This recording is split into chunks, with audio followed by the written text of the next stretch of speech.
ప్రతి ఒక్కరూ తమను గౌరవించాలి, విలువ ఇవ్వాలని కోరుకుంటారు.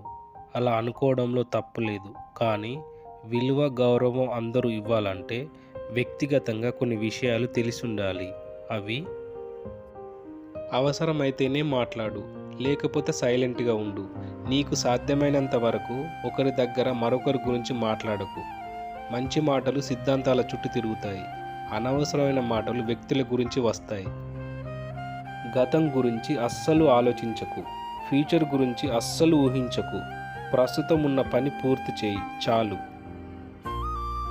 నీ మీద నీకు కాన్ఫిడెన్స్ ఉన్నంత వరకు ఎవ్వడు నీ మీద డామినేట్ చేయలేడు.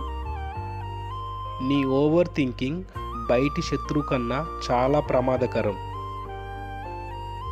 లైఫ్లో ఎక్కువ శాతం నీ దుఃఖానికి కారణం నీ అజ్ఞానమే.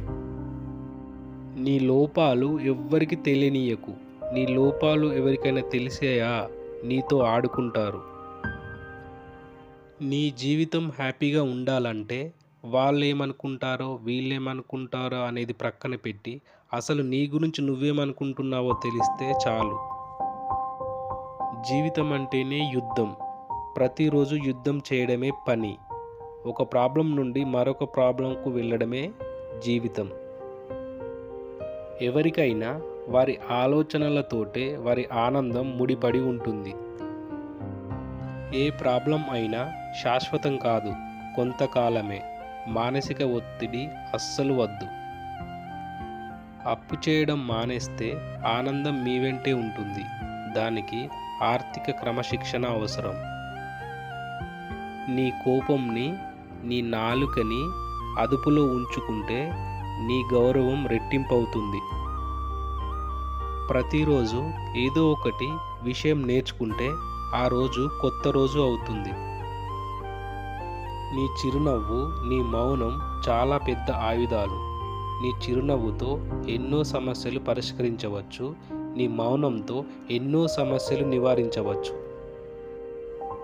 ఎటువంటి పరిస్థితిలోనైనా నీ అనారోగ్యం గురించి, నీ ఇన్కమ్ గురించి, నీ కుటుంబ సమస్యల గురించి ఎవ్వరికి చెప్పొద్దు.